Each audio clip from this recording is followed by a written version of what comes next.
mostrar que durante muito tempo, nas ciências sociais, e especialmente aqui na Faculdade de Filosofia, Ciências e Letras da Universidade de São Paulo, todos aqueles que entravam aqui, em alguma medida eu pude ver isso ontem, nas observações muito agudas, nas críticas que eu recebi aqui, que foram muito valiosas, dava a impressão de que aqui nós estávamos na casa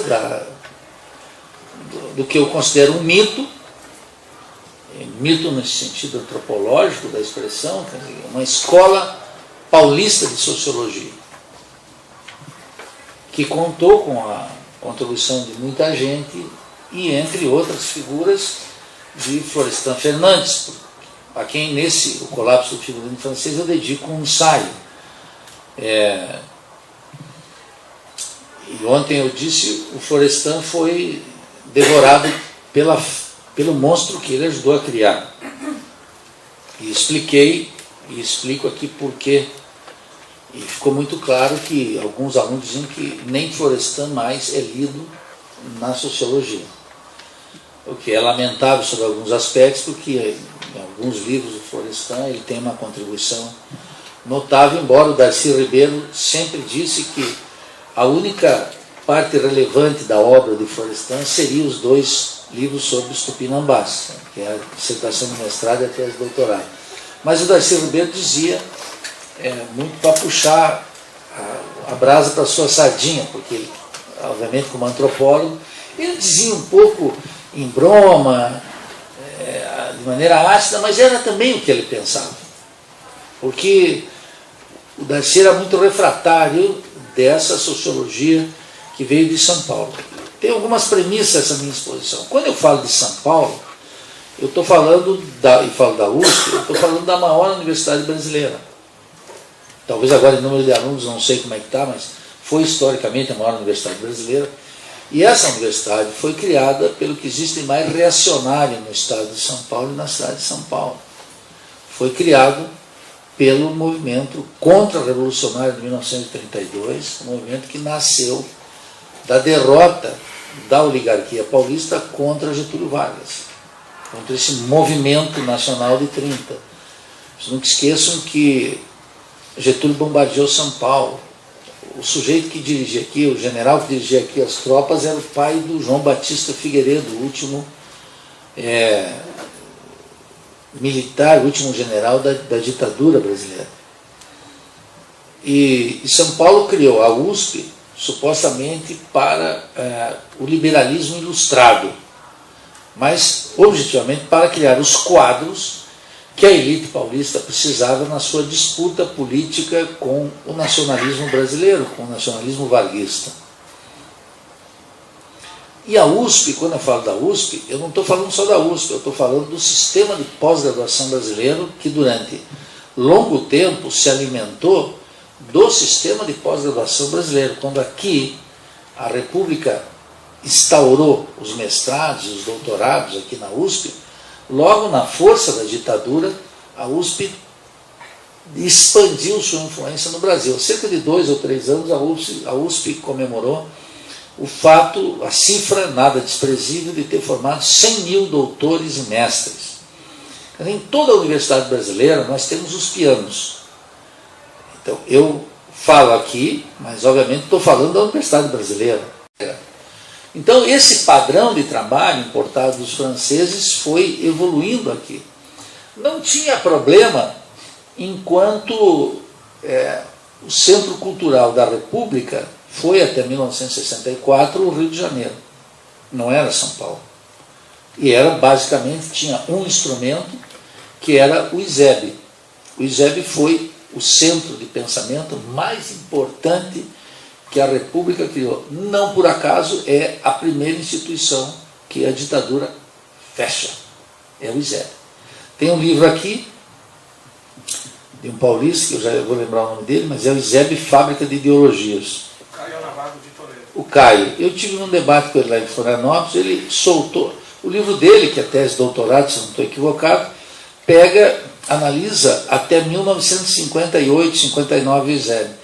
E omite algo fundamental, que eu disse para ele num debate lá, exatamente de 59 a 64, foi onde mais avançou a formulação do ISEB. E se tem uma parte do trabalho do Caio, que nesse aspecto é limitado, e passou a ideia de que o ISEB era uma simples agência de criação de ideologia do Estado e do reformismo nacionalista de João Goulart, esse livro, ele complicou a vida porque o pessoal tomou o todo pela parte e não observou algo decisivo, que de 59 a 64, as sucessivas cisões dentro do ISEB levaram às melhores formulações do pensamento político brasileiro, que foi, tanto na filosofia, na antropologia, na economia, etc., o ISEB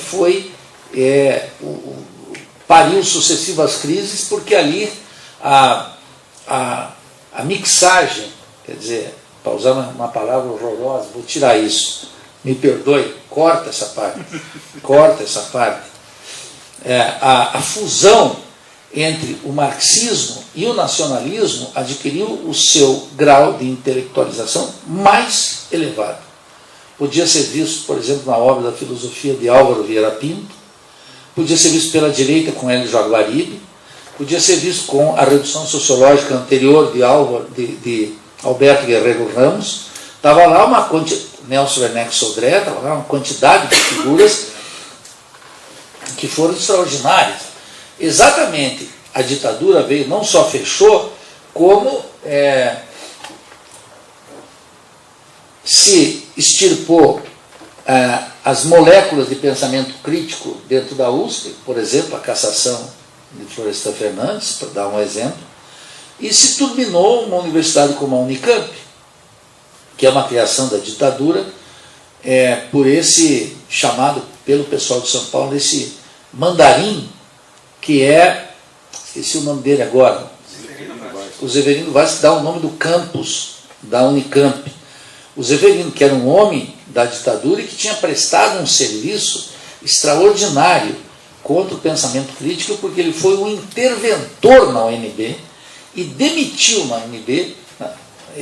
A ditadura entrou, caçou todo mundo na UNB e mandou Zeverino Vaz ser um interventor. Zeverino Vaz demitiu 59 pesquisadores da UNB que tinham sido convidados por Darcy Ribeiro para fazer aquela grande turbina de heresia, de pensar o Brasil criticamente, que foi a UNB. E de lá foram demitidos, imediato, Vânia Bambirra, Teotônio dos Santos, Rui Mauro Marini, Adeus, André Gondelfranc, foi todo mundo para o brejo. Quer dizer, essa hegemonia, eu estou contando essa história para mostrar que tinha uma larga trajetória do figurino francês, que era hostil a uma forma de pensamento genuinamente nacional. Leiam o valioso livro, nesse sentido, de Paulo Arantes, o Departamento Francês de Ultramar. Inclusive esse título que o Paulo Arantes dá, nasce de uma conversa com Michel Foucault aqui em 64 ou 66, chequem, quando Michel Foucault vem para cá, e pergunto para ele, depois de um período de trabalho aqui, o que ele achou da filosofia uspiana, e ele, de maneira, acho eu, ácida, disse: olha, vocês fazem uma filosofia tão boa quanto a que nós fazemos na França. E daí saiu esse Departamento Francês de Ultramar, que o Paulo Arantes colocou, a despeito do que eu acho que ele tem um tom irônico, muito saudável, que eu gosto, ele não pegou totalmente esse aspecto crítico de ser um Departamento Francês de Ultramar, que é uma expressão máxima do colonialismo. Né? Como é que nós vamos ser um Departamento Francês de Ultramar? E esse Departamento Francês de Ultramar, com Gerard Lebrun à cabeça, veio para cá, e foi mestre de vários deles aqui, precisamente era uma resposta à filosofia, por exemplo, de Álvaro Vieira Pinto sobre o tema de consciência e realidade nacional, considerado, por exemplo, por Celso Furtado, como uma expressão do irracionalismo da filosofia brasileira. Eu descobri há pouco que o próprio Leandro Conde, para minha surpresa, foi um sujeito que ficou muito impactado com as aulas de Álvaro Vieira Pinto e frequentava, era muito mais jovem, frequentava o ISEB e foi formado nesse impacto. Está numa apresentação do Zé Paulo Neto, sobre uma publicação Marxismo e Alienação, acho, do Leandro Conde. Ele tem uma apresentação do Zé Paulo Neto, que foram amigos e brigaram também muito durante longo tempo, mas eram grandes amigos. Ele conta o impacto que teve, embora o Leandro Conde nunca mencionou isso publicamente, etc. Hoje consegui um livro que é uma tese sobre Álvaro Vieira Pinto, que tem um pós-fácil, uma página e meia, o Leandro Conde, mas de maneira muito protocolar, só dizendo, fez bem a dissertação, etc.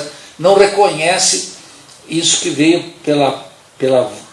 por um depoimento pessoal do Zé Paulo Neto sobre essa obra.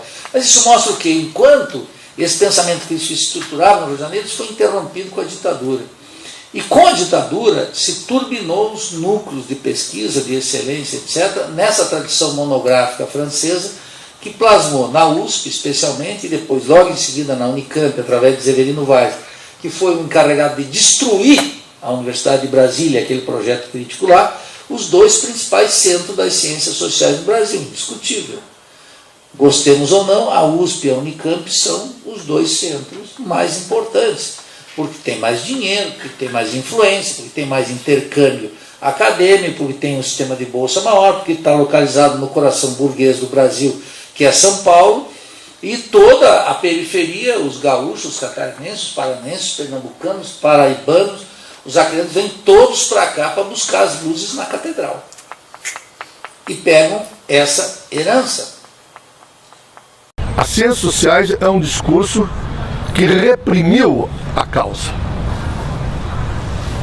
Isso é um aspecto que caracteriza toda a produção de ciências sociais nos últimos anos. Não há causa dos fenômenos. É o pluralismo, quer dizer, todos os fatores concorrem com o mesmo peso, e você não consegue detectar uma causa determinante, que é absolutamente a negação da dialética.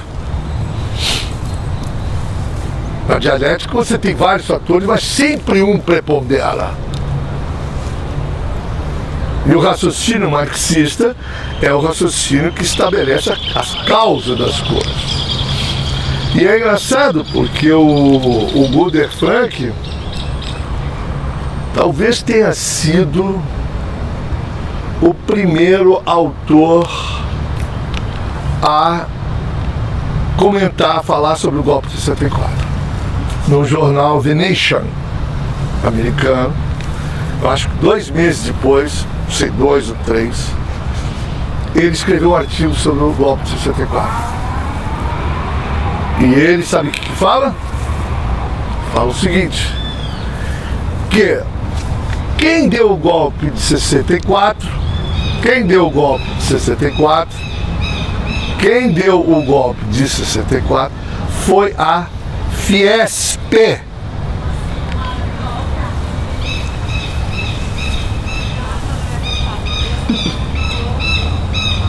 Quem deu o golpe de 64 foi a Fiesp. Olha que sacada. Que sacada.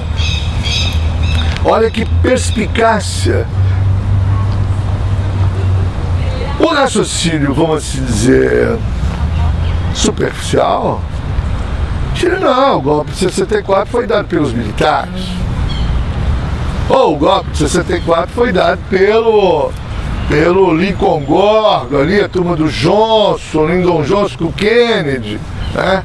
Aí o Guder Frank fala, não, tudo bem, isso daí teve essa determinação, claro, mas a burguesia bandeirante é que deu o golpe de 64. Mas isso é sacana. Fechou o zoom. Fechou o zoom. Falou tudo, fechou o zoom. Aí fala, peraí, então explica-se por que todos os governos de 64 para cá são necessariamente paulistocêntricos, ou seja, o eixo da dominação está em São Paulo. Por quê? Porque São Paulo, no desenvolvimento desigual e combinado, é a região que é a ponta de lança do imperialismo. Não, tudo bem, peraí, mas o Fernando Henrique não é paulista, tudo bem? O Castelo Branco não é paulista, Tudo bem? O Médici não é paulista. A dona Dilma não é paulista. O Lula não é paulista, mas são paulistocêntricos. Tá? Governam para atender os interesses da burguesia bandeirante, que por outro lado, ou seja, que ao mesmo tempo é o que? É uma burguesia balcanizadora na América Latina. É uma burguesia que divide a América Latina. É uma burguesia anti-Chaves. É uma burguesia anti-Evo Morales. Anti-Rafael. Então, o golpe de 64 continua no conteúdo econômico. A forma política, não tem preso político, liberdade de imprensa, estamos agora aqui falando, na ditadura a gente não ia falar, tudo bem. Mas o conteúdo econômico permanece o mesmo. Ou seja, o golpe de 64 foi um acontecimento para colocar o Brasil na divisão internacional do trabalho, tendo uma burguesia bandeirante, sócia ou testa de ferro dos grandes grupos multinacionais. Então,